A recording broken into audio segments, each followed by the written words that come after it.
نحمده ونستعينه ونستغفره ونؤمن به ونتوكل عليه ونعوذ بالله من شرور أنفسنا ومن سيئات أعمالنا من يهده الله فلا مضل له ومن يضلل فلا هادي له ونشهد أن لا إله إلا الله وحده لا شريك له ونشهد أن سيدنا ومولانا محمدا عبده ورسوله صلى الله عليه وسلم.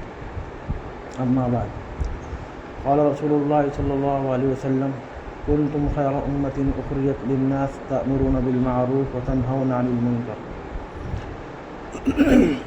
دیکھو، اللہ تبارک و تعالیٰ کا بڑا احسان و کرم ہے کہ اللہ تبارک و تعالیٰ نے ہم سب کو ایسی مجلس میں بیٹھنے کی توفیق عطا فرمائی.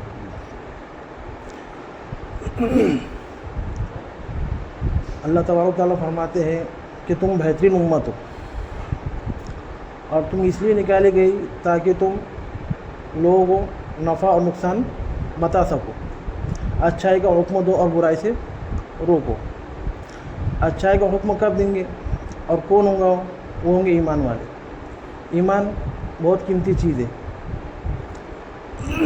اللہ تبارک تعالیٰ فرماتے ہیں کہ دنیا کے اندر جب ایک اللہ اللہ کہنے والا باقی رہیں گا، اللہ تبارک تعالیٰ اس دنیا کے نظام کو چلائیں گے. اور جب اس دنیا سے ایک بھی اللہ اللہ کہنے والا باقی نہیں رہیں گا، اللہ تبارک تعالیٰ اس دنیا کے نظام کو درم برہم کر دیں گے. اتنا قیمتی ایمان والا. اللہ تعالیٰ نے یہ سب چیزیں کس کے لیے پیدا کی؟ اللہ تبارک تعالیٰ قرآن مجید میں فرما رہا: الم نجعل الارض مہادا، کہ ہم نے زمین کو بچھا دیا. کس کے لیے؟ انسانوں کے لیے. والجبال اوتادا، اور پہاڑوں کو کیل بنا کے رکھا تاکہ زمین ہل نہ سکے. وخلقناکم ازواجا، اور ہم نے انسان کے جوڑے بنائے. وجعلنا اللیل لباسا وجعلنا النہار معاشا، اور ہم نے دین کو کیا بنایا؟ ذریعہ معاش، تاکہ تم رزق تلاش کر سکو. وجعلنا اللیل لباسا، اور ہم نے رات کے لیے بنائے، سونے کے لیے بنائے.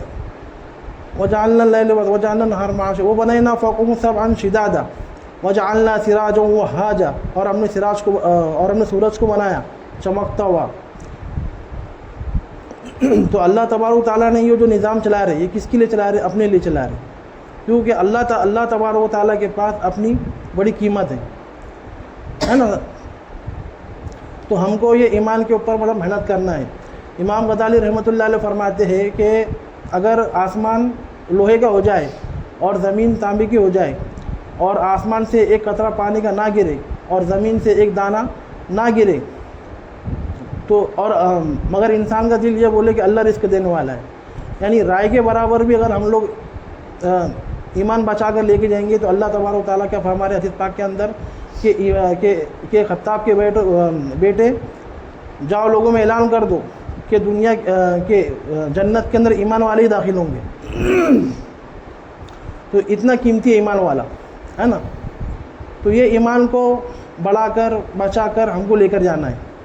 یہ ایمان کو صحابہ کرام رضی اللہ عنہ نے بہت ساری قربانیاں دی. سارے انبیاء کرام علیہ السلام آئے، آدم علیہ السلام سے لے کے محمد صلی اللہ علیہ وسلم تک. آدم علیہ السلام آئے، دین کی دعوت دی. جو لوگوں نے ان کی بات مانے اور جو لوگوں نے ان کی بات نہیں مانے تو ان کے اوپر عذاب آیا ہے نا. نوح علیہ السلام نے 950 سال جو تو اللہ کے دین کی دعوت دی، اور کتنے لوگ ایمان لے کر آئے؟ صرف 82 لوگ ایمان لے کر آئے. کتنے لوگ ایمان لے کر آئے؟ صرف 82 لوگ. خود کا بیٹا مطلب نوح علیہ السلام کا خود کا بیٹا جو تو مطلب ایمان لے کر نہیں آیا تھا. یعنی ایمان کی یہ ملنا بولے تو بہت بڑی شرف حاصل ہے کہ ایمان ہر کسی کو مطلب ملتا نہیں. اللہ کسی کو قبول کرتا، کسی کو قبول نہیں کرتا. وہ کون ہے؟ نوح علیہ السلام کا بیٹا، نبی کا بیٹا. اس کو اللہ نے مطلب توفیق نہیں دیا ایمان کی ہے نا.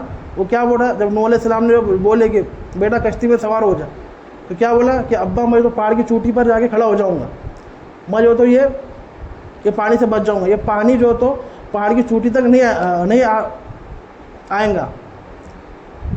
اور جو لوگوں نے ان کی بات کو مانے تھے، جو لوگ کشتی میں سوار ہو گئے تھے، تو اللہ نے ان کو بچا لیا.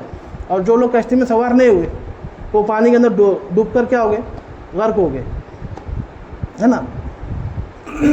اس کے بعد صحابہ کرام رضی اللہ عنہ نے آپ صلی اللہ علیہ وسلم آئے آخری کے اندر. اب آپ صلی اللہ علیہ وسلم کے بعد کوئی مطلب نبی آنے والا نہیں ہے. یہ کام کو لے کر ہم کو ہی کرنا ہے. آپ صلی اللہ علیہ وسلم جب جو تو افشا کی طرف گئے دین کی دعوت دینے کے لیے، طائف کا سفر کیا، تو طائف کے اندر بھی آپ صلی اللہ علیہ وسلم کو تکلیفیں پہنچائے گئی، لوگوں نے آپ صلی اللہ علیہ وسلم کے اوپر پتھر برسائے، گالا گلوچ دیے، مارے، اور آپ صلی اللہ علیہ وسلم کے پیچھے جو تو شرارتی بچے پیچھے لگا دیے۔ آپ صلی اللہ علیہ وسلم اتنے مطلب جو تو زخمی ہو گئے کہ آپ صلی اللہ علیہ وسلم کا خون مطلب بہنے لگا، یعنی اتنی تکلیفیں آپ صلی اللہ علیہ وسلم نے اس دین کے خاطر مطلب اٹھائی۔ صحابہ کرام رضی اللہ عنہ 3 سال تک جو تو مطلب ایسا معاہدہ کیا گیا کہ مطلب صحابہ کرام سے مطلب بائیکاٹ کر دو، کہ ان سے کوئی بات چیت نہیں کریں گا، کوئی ان کو کھانا پینا دیں گا نہیں، اور کوئی لین دین ان سے ہوگا نہیں۔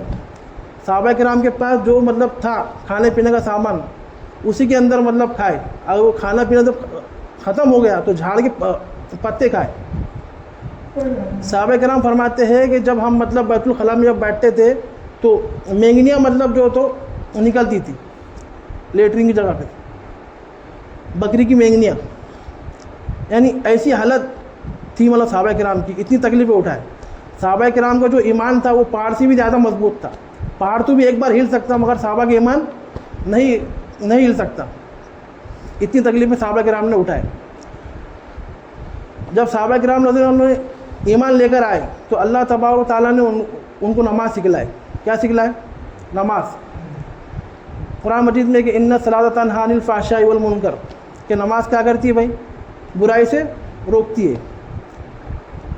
تو نماز جو تو برے کاموں سے روکتی ہے۔ اور ایک حدیث پاک کا مفہوم ہے کہ ایک صحابی آپ صلی اللہ علیہ وسلم کے پاس آئے کہ بولے یہ جو تو نماز بھی پڑھتا ہے چوری بھی کرتا ہے، تو آپ صلی اللہ علیہ وسلم نے کیا فرمایا کہ یہ نماز کا پابند نہیں ہے، یہ جب پابند ہو جائیں گا تو یہ چوری بھی چھوڑ دیں گا۔ تو بولنے کا مطلب یہ ہے کہ اگر آپ نماز کی پابندی کریں گے تو نماز سے برائی سے ہم کو بچائیں گی۔ نماز کیا ہے؟ جنت کی کنجی ہے۔ نماز کیا ہے بھائی؟ جنت کی کنجی ہے۔ اور نماز کعبے سے کہنے کا، نماز کیا ہے؟ نماز اللہ کا حکم ہے، نماز اللہ کا حکم ہے، اس کا طریقہ کہاں پہ ہے؟ نبی کریم صلی اللہ علیہ وسلم کی سنتوں میں۔ حدیث میں آتا ہے کہ مطلب فجر کی رکعت اتنی پڑھو، کیسی پڑھنا ہے، کیا پڑھنا ہے، رکوع میں کیا پڑھنا ہے، سجدے میں کیا پڑھنا ہے، قاعدے میں کیا پڑھنا ہے۔ تو یہ طریقہ کس نے بتایا اپنے کو؟ آپ صلی اللہ علیہ وسلم نے، ہے نا۔ تو اس کے واسطے آپ صلی اللہ علیہ وسلم نے کیا بولے کہ علم حاصل کرو، کیا فرمایا کہ علم حاصل کرو۔ اور ایک حدیث پاک کا مفہوم ہے کہ علم جو تو ہر مسلمان مرد عورت پر علم حاصل کرنا فرض ہے۔ کیا ہے بھائی؟ علم حاصل کرنا فرض ہے۔ علم کیوں حاصل کرو؟ کہ بھائی نماز کا طریقہ ہمارے اندر آ جائے۔ آپ صلی اللہ علیہ وسلم نے پیدا ہونے سے لے کے مرتے دم تک کے جو زندگی بتائی، جو سنت طریقہ کہ کیسا اپنے کو جینا ہے، کیسا اٹھنا ہے، کیسا بیٹھنا ہے، کیسا کھانا ہے، کیسا سونا ہے، اور کیسے اپنی تجارت کرنا ہے، بزنس کرنا ہے، تو یہ سب طریقہ پہ آپ صلی اللہ علیہ وسلم نے سب کچھ بتا کر گئے اپنے کو۔ وہ طریقے کے اوپر اپنے کو عمل کرنا ہے نا ساتھی؟ یہ طریقے کے اوپر عمل کریں گے اور اخلاص کے ساتھ کرنا ہے۔ کیا کرنا ہے؟ اخلاص کے ساتھ کرنا ہے یہ کام اپنے کو۔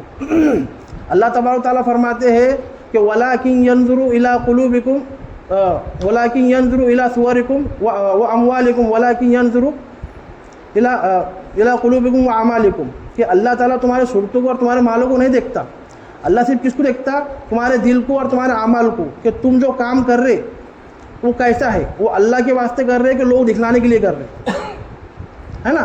حضرت معاذ بن جبل رضی اللہ عنہ کو یمن کا گورنر بنا کے بھیجے آپ صلی اللہ علیہ وسلم نے۔ حضرت معاذ نے فرمایا کہ اے اللہ کے رسول مجھے کچھ وصیت فرمائیے۔ تو آپ صلی اللہ علیہ وسلم نے فرمایا کہ جو بھی کام کرو اخلاص کے ساتھ کرو۔ کیا کرو؟ اخلاص کے ساتھ کرو، کہ تھوڑا بھی عمل کریں گے اخلاص کے ساتھ تو وہ اللہ تعالیٰ کے پاس قابل قبول ہے۔ کیا ہے بھائی؟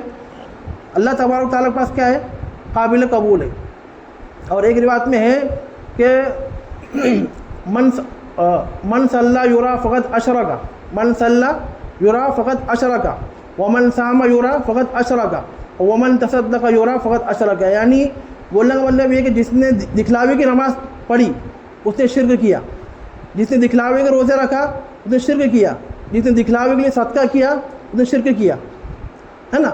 کہ بھائی مال دے رہے اپن مسجد کے اندر میری طرف سے 1000 روپے، تو وہ اپن کس کے واسطے کر رہے؟ اللہ کے واسطے کرو، لوگ بتانے کے واسطے اپنے کو کام نہیں کرنا ہے نا۔